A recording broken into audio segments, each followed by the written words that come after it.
یہ ہے کہ ایک بات اور بتاتا ہوں آپ کو کہ اب جیسے نبی پاک حضرت محمد مصطفیٰ صلی اللہ علیہ وآلہ وسلم کا نام نامی جس وقت بھی کسی نے لیا اور جس نے سنا اس نے فوری طور پہ درود بھیج دیا صلی اللہ علیہ وآلہ وسلم یا جو بھی درود وہ پڑھا، تو وہاں پہ دو فرشتے جو ہیں اللہ رب العزت سے درخواست کرتے ہیں کہ یا اللہ تو اس کی بخشش کر دے، تو اللہ فرماتا ہے وہ درخواست جاتی ہے اللہ تو اس کی بخشش کر دے، اور اللہ کہتا ہے ایسے ہی ہو جائے یا ایسے ہی ہو جائے گا. ٹھیک ہے، یہ جو حدیث ہے، یہ جو روایت ہے حضرت امام حسین علیہ السلام کی صاحبزادی سے ہے، اتنی مستند روایت ہے یہ. السلام علیکم، میں ہوں فلک شیخ اور آپ دیکھ رہے ہیں وظائف سے معجزات. ہمارے ساتھ موجود ہیں ڈاکٹر محمد علی، کسی تعارف کے محتاج نہیں ہیں، اسٹرالوجر ہیں، نیمرولوجسٹ ہیں. رنگ روشنی خوشبو کے استعمال اور قرآن و حدیث کی مدد سے جو بھی آپ لوگوں کے جائز معاملات ہیں اس کا علاج کرتے ہیں. اسکرین پہ جو نمبر چل رہا ہے ڈاکٹر صاحب کا نمبر ہے، آپ لوگ اپنے جو بھی جائز معاملات ہیں یا کوئی بھی زندگی کے اہم امپورٹنٹ فیصلے ہیں لینے سے پہلے آپ لوگ رابطہ کر سکتے ہیں، اپنا ذائچہ بنوا سکتے ہیں. ناظرین، وظائف کے اوپر ایک ٹرینڈ انشاءاللہ میں لے کر چلوں گا جس میں قرآن پاک کی جو ماشاءاللہ سے بابرکت صورتیں ہیں اس سے ہم کس طرح بینیفٹس لے سکتے ہیں. تو اسی طرح آج ہم بات کریں گے درود تنجینہ کی. اس کے کیا بینیفٹس ہیں، یہ کب پڑھنی چاہیے، اس سے کیا آپ کی زندگی کے اندر تبدیلیاں آتی ہیں. بہت سے لوگ ہم سے سوالات کر رہے ہوتے ہیں اپنے حوالے سے کہ رزق کا مسئلہ ہے یا کچھ اور زندگی کے مسئلے ہیں، بے اولادی ہے یا کوئی بھی زندگی کے اہم آپ کے زندگی کے اندر پرابلم ہے. تو ڈاکٹر صاحب سے ہم جانیں گے کہ یہ جو درود تنجینہ ہے یہ ہمیں کیا بینیفٹس دیتی ہے. السلام علیکم سر. وعلیکم السلام. ڈاکٹر صاحب کیسے ہیں آپ؟ ٹھیک ہے، اللہ کا شکر. ڈاکٹر صاحب پلیز ذرا اس پہ غور کیجیے گا، ذرا لوگوں کو بتائیے گا کیا کیا بینیفٹس ہیں تاکہ کس ٹائم پہ یہ ہم نے درود پاک پڑھنا ہے اور ہم نے بینیفٹس لینے. بسم اللہ الرحمن الرحیم. اللہم صلی علی محمد وعلی آل محمد. درود تنجینہ جو ہے بہت سارے لوگ جو ہیں اس سے واقف ہیں اور اس کے جو فوائد ہیں اس سے بھی واقف ہیں. درود تنجینہ جو ہے اس کی ایک روایت بھی بیان کی جاتی ہے کہ کسی سمندر میں کوئی جہاز تھا اور اس میں کوئی مسئلہ ہو گیا، وہ جہاز ڈوبنے والا تھا، تو پھر وہاں پہ کسی بزرگ کو یہ تفویض کیا گیا، یعنی اس کا فیض دیا گیا، کہا گیا کہ یہ اتنی دفعہ پڑھے، وہ پھر جہاز اٹھا. مطلب مختلف چیزیں مختلف، مگر بیسک اس کے اندر جو بات ہے وہ یہ ہے کہ ہم اللہ رب العزت سے درخواست کر رہے ہیں کہ اللہ آپ نبی پاک صلی اللہ علیہ وسلم پہ درود بھیجیں. اور یہ جو درود تنجینہ جو لوگ پڑھتے ہیں انہوں نے دیکھا ہے کہ زندگی میں کیسے کیسے عجیب و غریب قسم کے، حیران کن قسم کے فائدے جو ہیں ان کو ہوئے ہیں. ٹھیک ہے، اور بہت سارے لوگوں کو یاد بھی ہے. نہیں ہے تو سب سے پہلے تو دیکھیں قرآن پاک جو ہے وہ پڑھنا چاہیے، نماز اپنی قائم رکھنی چاہیے. اور باقی یہاں پہ میں ایک چیز اور بھی بتاتا ہوں، ہر مہینے نا آپ کو 3 نفلی روزے بھی رکھنے چاہیے. ہر مہینے نبی پاک صلی اللہ علیہ وسلم کی حدیث ہے اور مستند حدیث ہے. ایام بیض بولتے ہیں اس کو، ایام بیض کے جو روزے ہیں وہ رکھنے چاہیے. 13 تاریخ چاند کی، 14 تاریخ اور 15 تاریخ، یہ 3 روزے ہوتے ہیں. اس میں اگر آپ درود تنجینہ پڑھتے ہیں، طریقہ میں ابھی آپ کو بتا دیتا ہوں. بہت سارے لوگ پڑھتے ہیں، نارمل طریقے سے بھی پڑھتے ہیں، مگر جو بزرگان دین ہیں، اولیاء کرام ہیں، جو صوفیہ تھے، انہوں نے اپنے اپنے طریقے سے اس کو بیان کیا ہے، اپنے اپنے طریقے سے انہوں نے اللہ سے فائدے لیے ہیں اس کو پڑھ کے. تو میں یہاں پہ جو ہماری آڈینس جو ہمیں دیکھتے ہیں ان کی میں نالج کے لیے، آسانی کے لیے کچھ چیزیں، کچھ طریقے جو ہے وہ بیان کرتا ہوں درود تنجینہ کے لیے. سب سے پہلے تو یہ ہے کہ اس کو یاد کریں، جن کو یاد نہیں ہے وہ یاد کریں. جس طرح درود ابراہیمی ہے یا دوسرے درود ہیں، یہ تھوڑا سا طویل ہے، اس کو پڑھنا ہے. جب بھی شروع کرنا ہے تو اعوذ باللہ من الشیطان الرجیم، بسم اللہ الرحمن الرحیم، اللہم صلی علی سیدنا و مولانا محمد صلاۃ تنجینا بہا من جمیع الاحوال والآفات و تقضی لنا بہا اقصى الغایات من جمیع الخیرات فی الحیات و بعد الممات انک علی کل شیء قدیر. یہاں تک اس کو آپ نے پڑھنا ہے. اور اب میں آپ کو طریقہ اس کا سمجھاتا ہوں.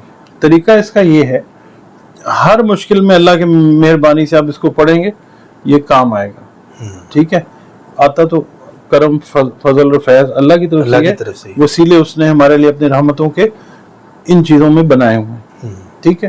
اور درود پاک پڑھنے کی تو فضیلت ویسے ہی جو ہے وہ اللہ کو ہی پتہ ہے کہ کتنی ہے، ٹھیک ہے.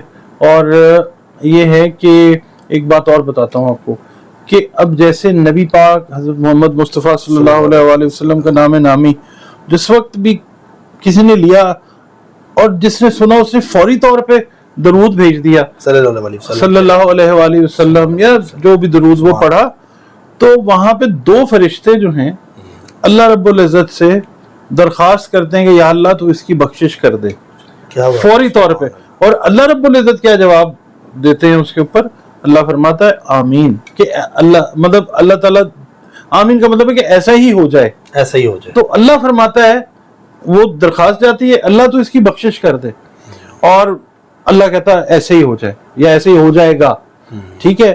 یہ جو حدیث ہے، یہ جو روایت ہے حضرت امام حسین علیہ السلام کی صاحبزادی سے ہے، اتنی مستند روایت ہے یہ. اچھا، درود تنجینہ کی ہم بات کر رہے تھے، تو آپ نے کوئی مثال کے طور پہ آپ کی کوئی مطلب ہے کوئی حاجت ہے، کوئی دینی حاجت ہے، مثال کے طور پہ آپ چاہتے ہیں کہ کوئی حج پہ چلے جائیں، عمرے پہ چلے جائیں، زیارات پہ چلے جائیں، یا آپ کوئی بھی آپ کی دین سے ریلیٹڈ جو حاجت ہے، اس کے لیے آپ نے کیا کرنا ہے کہ نماز عشاء کے بعد آپ نے مطلب وضو وغیرہ کیا ہوا پاک صاف حالت میں، تو آپ نے نماز عشاء کے بعد پہلے تو 2 نفل جو ہیں قضاء حاجت کے پڑھ لینے ہیں، ٹھیک ہے، دینی حاجت ہے یا وہ دنیاوی کے اوپر میں بعد میں آتا ہوں.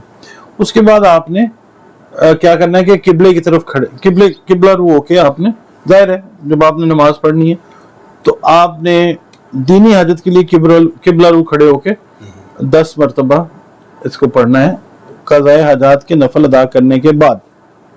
اچھا، 10 مرتبہ عشاء کی نماز کے بعد 10 مرتبہ آپ پڑھیں، پھر دعا کریں. یہ سورہ تنجینہ جو ہے، سورہ نہیں درود تنجینہ ہے یہ. آپ نے بلکہ انٹرو میں بھی کہا تھا درود تنجینہ، صورتوں کے اوپر بھی ہم کریں گے انشاءاللہ. قرآن پاک کی یہ درود ہے، ٹھیک ہے، اس پہ بھی کریں. درود کوئی بھی ہے تو وہ بڑا برکت والا. اچھا، بہرحال آپ اب کھڑے ہو جاتے ہیں قبلہ رو، یہ دینی حاجات کے لیے.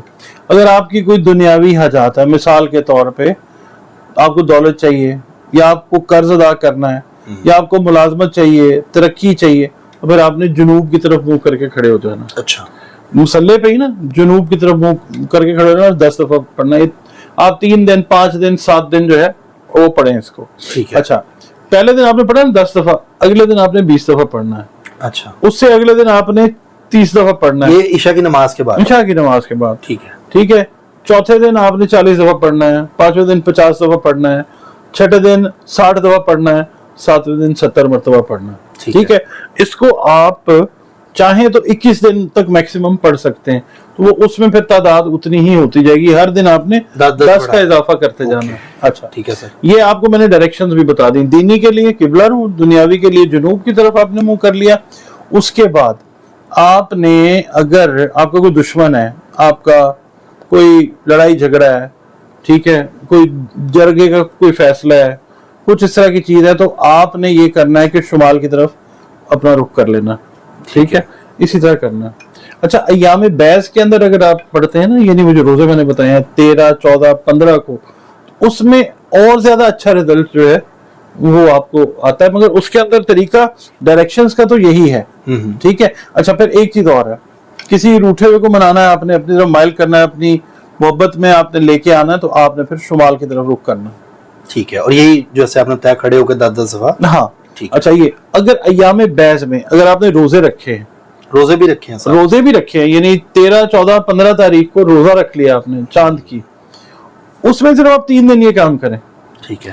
اس میں کرنا آپ نے یہ ہے، ایام بیس کے اندر آپ نے یہ کرنا ہے کہ 100 مرتبہ آپ نے اس کو پڑھنا ہے. اور کوشش یہ کریں آپ کہ دین سے ریلیٹڈ یا حصول دولت سے ریلیٹڈ جو معاملات ہیں نا، ایام بیس کے اندر آپ اگر اس سے ریلیٹڈ کام کر لیتے ہیں، یا حب سے ریلیٹڈ کوئی کام ہے وہ آپ کر لیتے ہیں، اس میں ڈائریکشن آپ نے صرف قبلہ رخی رکھنی ہے، کیونکہ ایام بیس کا ایک اپنا ویٹیج ہے. ٹھیک ہے. ٹھیک ہے. آپ جب روزہ رکھتے ہیں نا، اس کا ایک اور